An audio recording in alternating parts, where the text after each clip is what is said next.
This is Digging Deep, an initiative of Doctors on Air, where we look at how medical issues impact our personal lives. Welcome to the program. Dr. Adedeji, it's a pleasure to have you here with us today, talking about the generation at risk, the issues with youth, with drugs, with mental health. You are someone I deeply admire and someone who has actually been in this field, looking after people who people consider rejects of society. They consider them worthless people. People look down on people who have these problems, but it's something you've taken yourself. And I remember you as the medical director of Capri, a very high up, incredibly powerful position, which you left to actually take care of these vulnerable people. Can you share with us why? You know, the interesting thing, Pamela, is this. When people ask me how I got into this, I begin to marvel. I remember when I won an international award and I was with the Cadbury chairman worldwide, and he asked me the same question. I looked and said to him, it wasn't that I've never smoked before, I've never drank before, but I think it's more fortuitous. I think it's about the inclination of my life. I love people. I care about people. And it's not because I read medicine. It's just because I think the way I've been brought up, I know we all cannot be privileged, but some people are underprivileged, not because they chose. And just as you said about substance, I've come to see them as human beings. Yeah. Honestly, these are fantastic people. Yeah. And a moment of misadventure led them astray. But because of ignorance in the society, we think they don't mean a thing. I've seen a lot of them become doctors, lawyers, accountants, and I'm encouraged. And I know that the fact that the man falls does not make it the end of his life. He just needs a little bit of help to get up, reappraise his situation, and face life. And they come out much better than they were. So I think that's been my encouragement, and the fact that I've seen them do well, and it's kept me deepened in it. Thank you. I think that's really, because I've actually always wondered and always admired you for it personally. Thank you. For, this commitment to people. So can you tell us perhaps on one or two cases that their transformation, so you can share with us their journey and how their transformation has had a significant impact on how you have viewed it? Thank you. I'll give you two. One a female, the other a male. I remember one particular Sunday, we had just taken a new set of people to Ekpe, our center there when I was in Kadam. So we got back, I was tired. This was about 2 p.m., 3 p.m. Then I met a young lady by the entrance of her office. She looked skinny. She was carrying a black nylon bag. She said, "Doctor, today you have to admit me." I said, "Look, we can't take you today. We're tired." He said, "If you don't, I'll die here. That this is my last bus stop." I looked at what I did. Fortunately, people were still in church. I have a face cap that I used to collect money. So I went to people and said, "Would you like to give me some money? Would you like to transport some?" So a colleague of mine who also used to be in drugs, who today is the father of 2 kids in university and married and is a pastor, said to me, "Doctor, I'll take her." I said, "Okay." So I got the money. So they took her. Honestly, Pamela, that was the change in her life. This was someone who was on the street for 15 years. She came from England, sold everything she had. If she went home, they would give her food in plastic under the gate, never allowed to enter.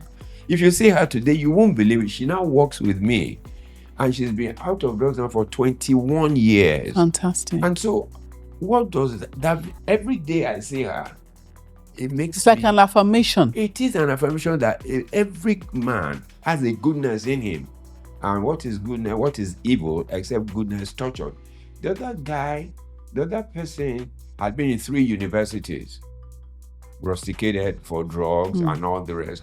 So the mother said, "Why don't you come and see me?" They told them about us. So they came to see me. I'm still looking at the day. So he said he looked at me and said, "What can this guy do for me?" So as the mother spoke, I looked at him. So I asked him, do you want your life back? He said, yes. And I said, we will help you. He said in his heart that, what can I do that? I don't know what he's been through. So I told him, I said, I don't care where you've been through. I care about where you want to go. If you join us together, today he lives in England. He's married. He came out of a 4th university in Nigeria, Christian University. We recommended him. They admitted him. He has his master's now. He lives in the US. He's in the UK. He's married. He has a kid. Wonderful. So anytime he calls me, the picture of how he started comes to mind. And one thing is, I never judged them, because God has privileged me in a position and put me in a place to help others. And I knew if it wasn't him, I probably would be in a worse situation. So for me, this has been a thing that's been, I left when I was leaving Cadbury. I told them I wanted to leave. They asked me why. It wasn't time for me to retire. I said, look, I've spent my life professionally. I want to do something else that gives me joy. He may not give me money, which he's not giving me, but the fact that I see a man who used to be down, and today he's lifted up. It's amazing. No money Can replace that. No, and also I think also, you see, this is God's work. Absolutely. This is God's work, and when you're doing God's work, it makes there's no joy comparable to that blessing that God is giving you and that peace in your heart. You won't believe the opportunities that have come my way because of that. People will say, they'll just you are so person. I remember my daughter. I said, I can't remember. And you see, one thing that God did for me, I never remember, so that it doesn't make me feel proud that, see what I've done. So when they talk, I get humble. Dr. Kolade said something to me. He said, Dokun, whenever men are puffing you up, pinch yourself and be sure that your feet are on the ground. Yeah. And that was my mentor. He was like a father to me. And so he had really helped my life. And I had seen that my position is a privilege. It wasn't because I'm better than any other person. And I've tried to use it to create an opportunity for other people to discover. You see, the most important thing that young people need is purpose. Because many times they ask themselves, who am I? What am I doing here? What is my impact? And the moment a man can get that point, his life is made. And I think for me, this is purpose, and I'm satisfied. So talking about the young people, when you meet with these young people, as you do, at their lowest point, and they're broken, they're shamed, what is it that they have said to you that hurts you the most? I think what hurts me the most is the ignorance of family, the pain they suffer by ostracization, by even stigma by their own family. Because, there's something about people which is reputational. They think, at my level, how will I say that my child did drugs and that is a major pain for them. And that's one of the things that affects recovery. You see, recovery is like a tripod. The person is sitting here. The center he goes for treatment is here, structured, if it's structured, well structured. And a very important part of it is family support. If he kicks the habit, as they usually do, he returns home. Do we remind him of his lapses? Do we let him feel less than the rest of the family? And that pushes them back into relapse. You see, parents think when I say to them, like, show them love, it means that I'm permissive. I'm not. I can be very firm. But look, if you look at the Bible that you mentioned, from Genesis to Revelation, speaks about love. Love does things that we never can believe. The moment, there's something with them, they're very sensitive. If you say you want to help them, when they see your attitude to the way you're helping, they disdain it. If it's out of sympathy, no, they don't like. They like you to take them as an equal. Somebody who's made a mistake and you are willing to bet on them. I say to parents, second chance does not mean a second time. The second chance can be the fourth time. I've seen it. Somebody who came to our program like 3 years, people ask me, why is it that I take them when they come? I say, because I don't know the hour. It's only God that knows when He wants to do the change. Redemption. You can only try them. Yes. And then, you see, so it's important that families identify. I ask them questions like this. If you have a diabetic in your house, do you send them away? If you have hypertensive, do you send them away? You treat them.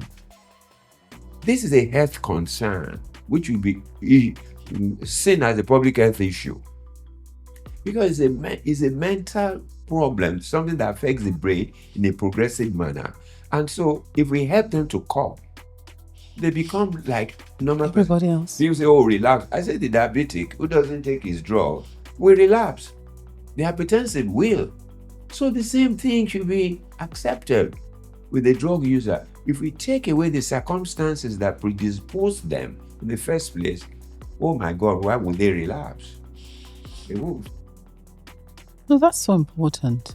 Because when we talk about rehab, you know, it's something people don't really understand. So for you, if I can ask you, what does rehab really mean? I'm not talking about just the place. What does true healing mean when it takes place inside the person and not the system? You know, one thing is, if you're going to deal with someone who has a substance use disorder, it is not good to pressure them into treatment. That is coercion. Yes. They rebel against it. They still take it as part of attitudinal behavior of trying to push them to do things without their consent. But when they come and we speak to them about conviction, you know, what is possible, you know, you prepare them, and out of willingness, they come, they do it, because when they're willing, 50% time is done.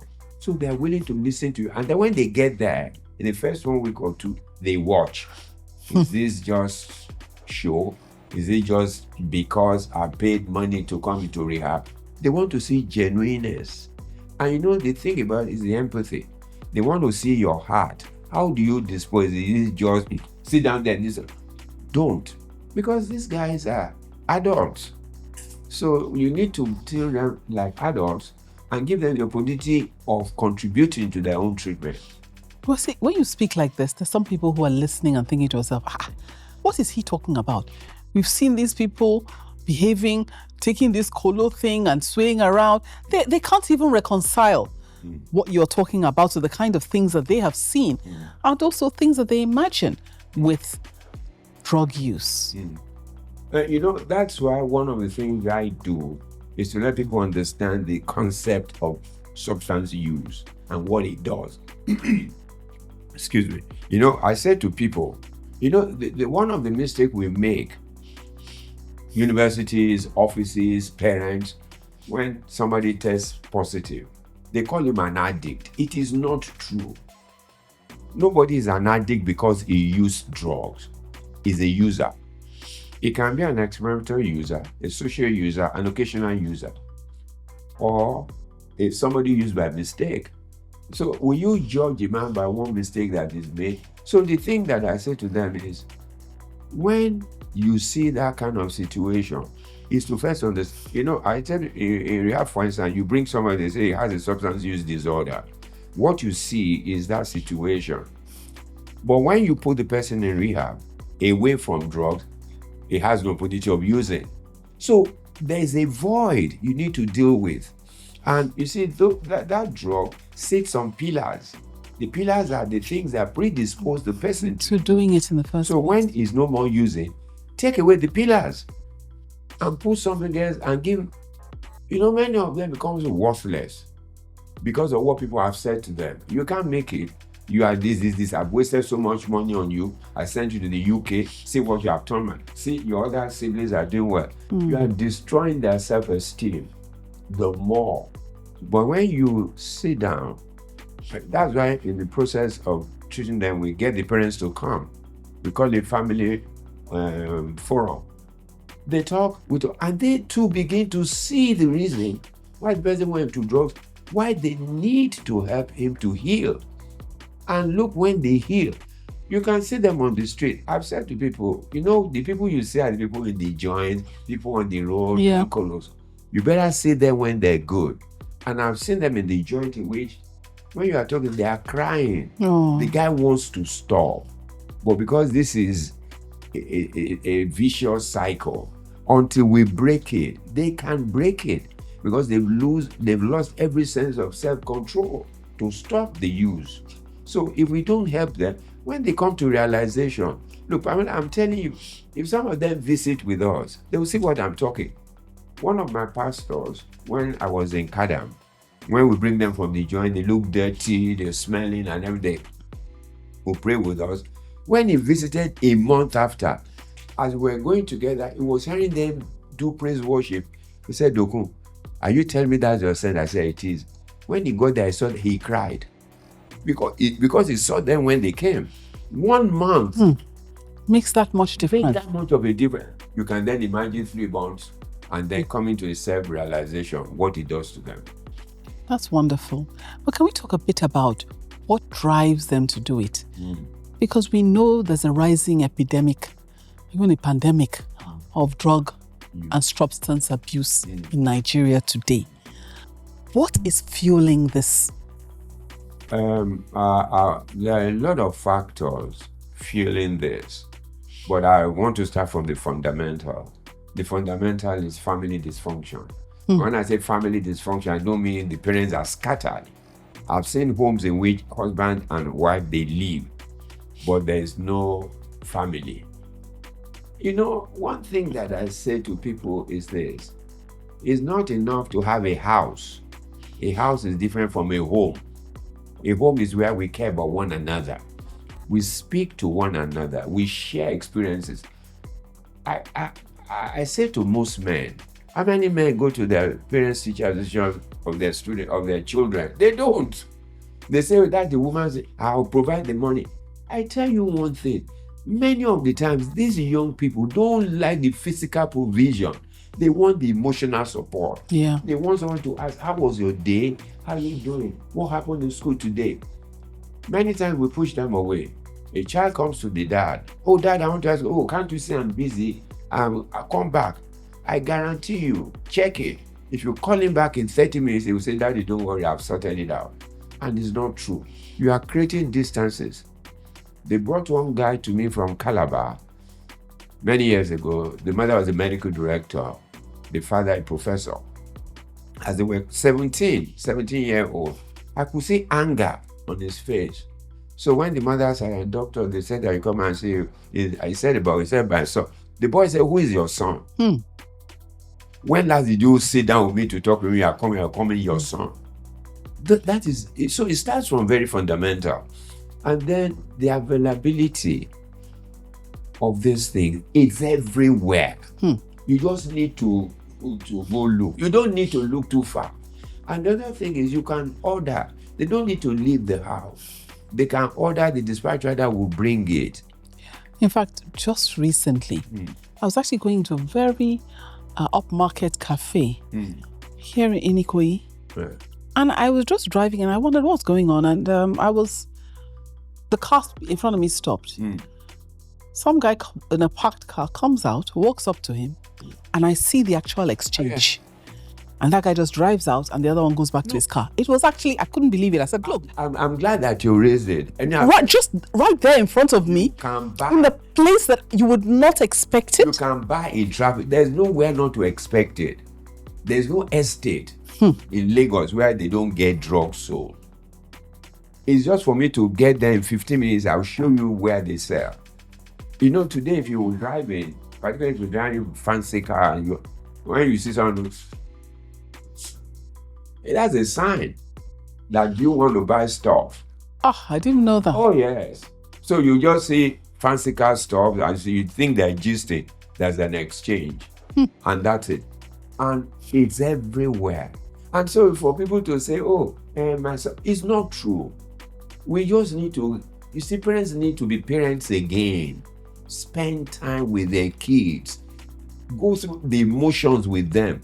You see, the other thing that we have seen that's been a problem is when parents choose courses for their job. I'm a doctor, I have a clinic, so I want my son to be a doctor to go on with it. Who says? The example I always give to parents every time is of Wole Soyinka. Well, he should have read literature and drama. But look at him today. Show me a country where he's not known. You don't have to be a doctor. His younger brother taught me in medical school. If I mention his name, they don't know him. So it is not about what you read. It's about what you have made or what you have read. So we need people to understand that a person can be a cobbler And still make all these phenomenal clothes person. that we wear. Givenchy and all. Did they go to university? They're just really tailors. I'm telling you. So Just make a choice. Support them in the choices they make. yeah. And see how they turn out. Parents need to understand. Now, would you say that the world that we're living in now, apart from the increased availability, the increased peer pressure, the social media, because when we're talking, I mean, this is Mental Health Month, we're talking also about mental health issues. The young people talk a lot about mental health.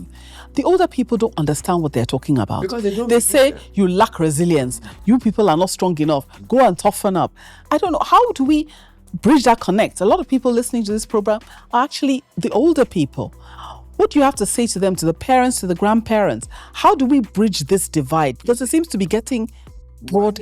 Yes. You know, the challenge parents should begin to understand is our times are different from their times.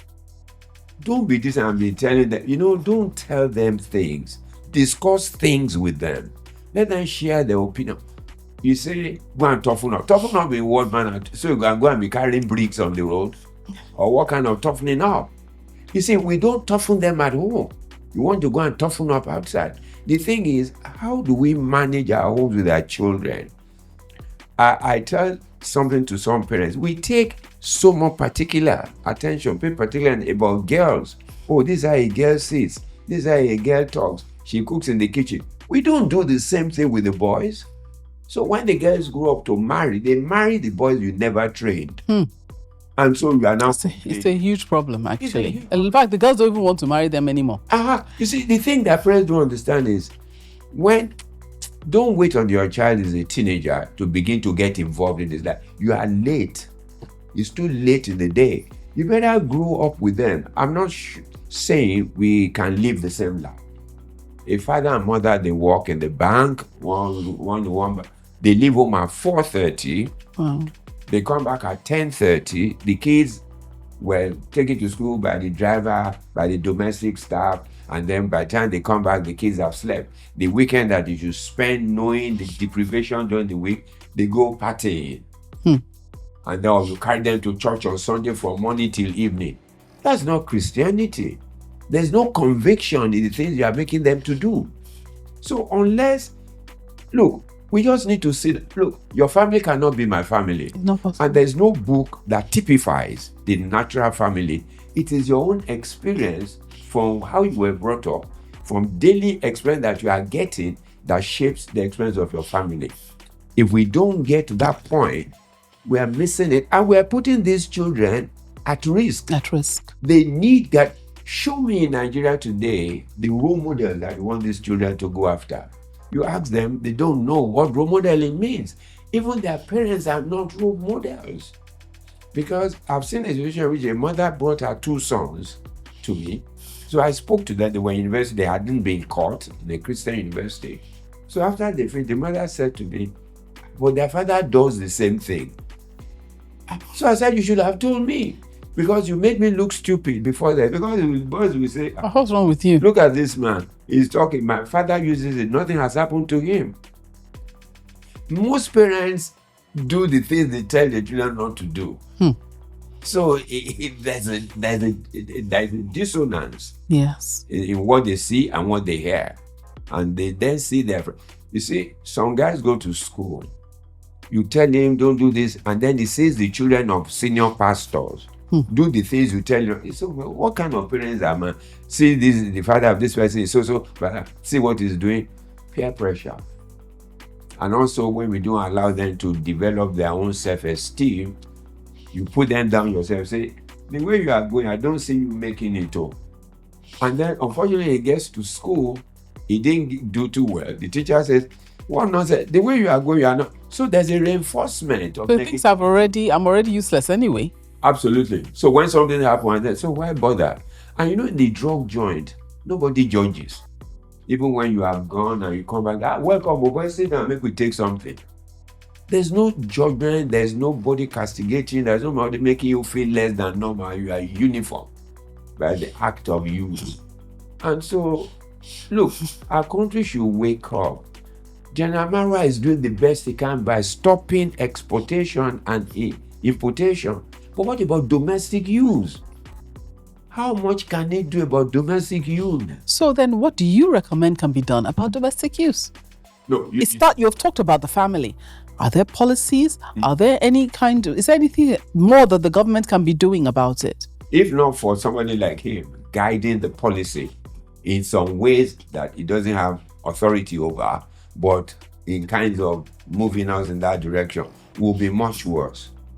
For instance, last year, National Assembly said death penalty. You see, it's too easy for us to just say death penalty if we are killing roaches. These are people's children. These are people's children. These are people. I don't believe the death penalty to exist for anything. I don't. That's my personal opinion. And that's one. In terms of, and the university says, if we test you positive, we'll prosecute you. You rusticate a 19-year-old final year student of chemical engineering to go do what? Do you believe there's a future for him? Because he tested positive. You have not interrogated how he tested positive. Was it in a food? I ate with his friend. You see, because sometimes they go out and they get actually accidentally drinks a spike. Okay, if this thing happens, and if the university system sees that you don't broach anything, you don't ask any question, you will put it under the radar. So people will be using, you will not be able to catch them, and then they will know when you want to do tests, or even when you do. There are all kinds of things they do. I remember one university, when they send them for tests, the security man follows them to the bathroom. So he calls the security man, gives him 10,000. Give me your urine. So he takes the urine of security. You test it, it's negative. He goes away. And he tells his friend. And you say people are not using drugs in my university. Or nobody follows him. He puts water there, mixes it and dilutes it. We need to come to understanding of this drug issue. What is driving it? What is fueling it? Entertainers or people on social media, you see them profit. Yes. Yeah. Virtually all of them do. And so when these young people say, don't tell me, look at this. Yeah, because those are their idols, actually. Yeah. They're the people they look up. Those are their role models. Absolutely. And then he then says to himself, if this guy is doing, why can't I? So, if the society does not reorder, particularly our value system now, everything in Nigeria is about money. Nobody cares what you have here.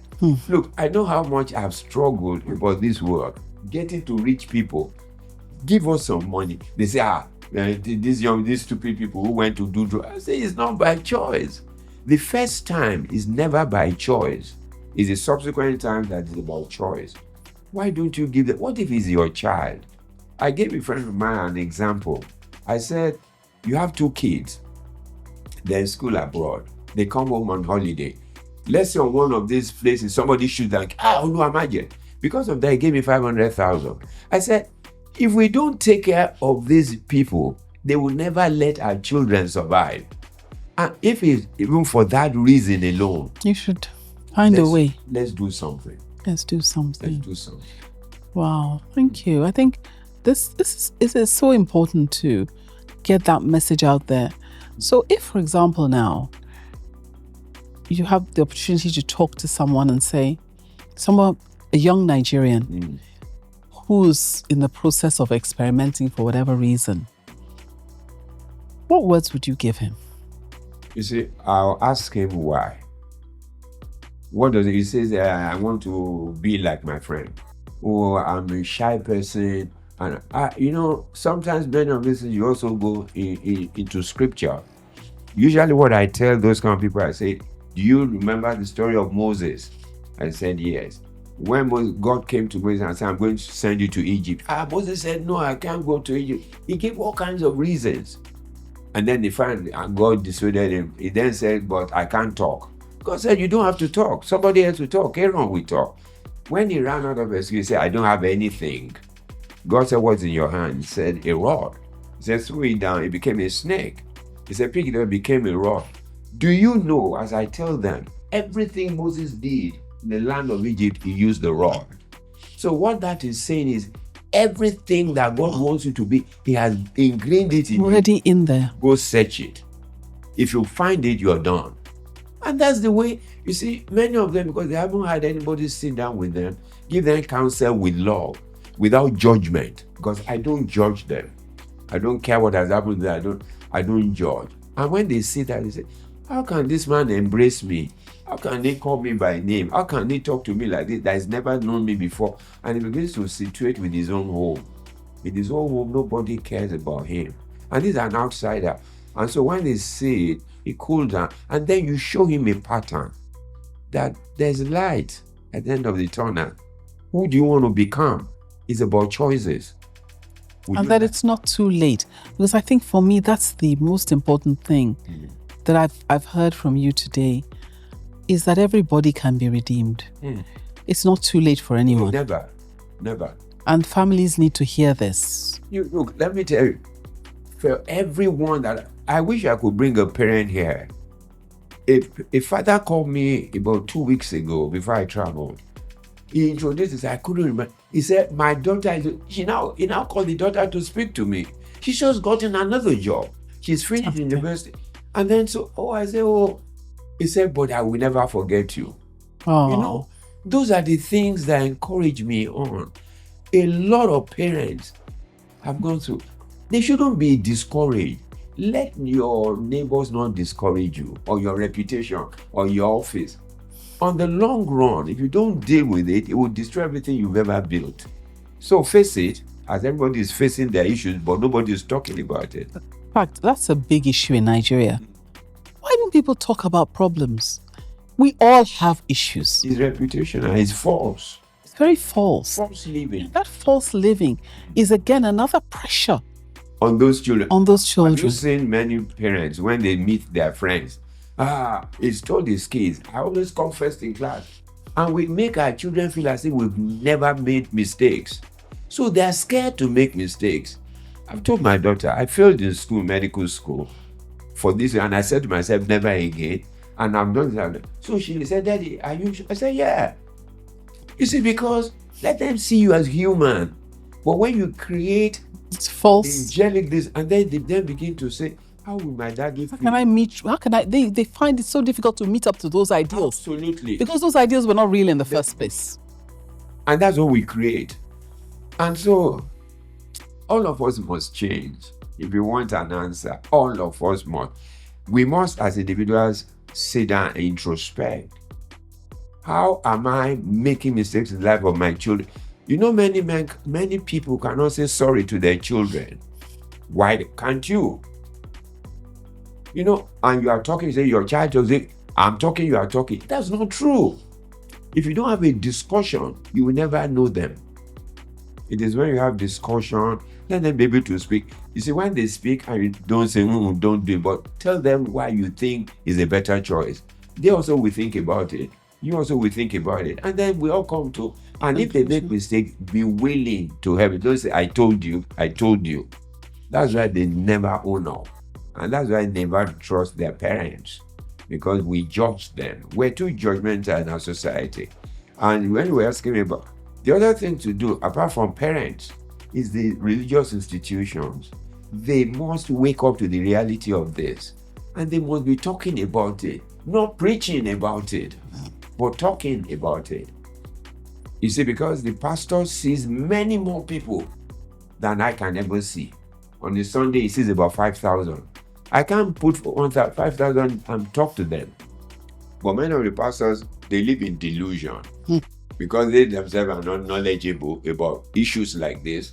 So they come to the pulpit judgmentally because this is what the Bible says. We know what the Bible says. But the thing is, how can you make us live a life that leads us to that place? If you don't, you are just telling me stories, or you come down and be telling me about prosperity, about doing deliverance. Hey, that's stories for the Marines. Don't tell me real life. Tell me, yes, David is good, but how does the life of David impact into my daily living of today? If it doesn't, then you find that people go to church and return the way they went. Yes. Because there's no impact. Because there's no way. It's how to find that alignment. And I think you mentioned it earlier. It's in love. Love. It's so critical. You know, I tell them in church, don't talk about. Let me give you an example. One day a church called me that to come and help them with these boys and get them to come. So I went. Those boys know me. The girls, they came. So the next Sunday, I just found that there was a canopy different from the church view they created for them. And so I asked them why they did. They said people are complaining that because they are dirty and because they can steal. Why did you go to meet them if you are not going to bring them to the fold to let them understand the love of Jesus? If they steal, and so what people steal in the office, who sends them away? We don't know. You see, the thing is this: everybody is thinking I better pass my neighbor, and that's why we are in this mess we are in. The thing is, these people, when you assimilate them, they will make mistakes, they will be dirty, but next Sunday they will change because of where they have gone to. They'll begin to change. Your life begins to reflect in them. You show them the light reflects on them, and then they can become who you are, even better than you are.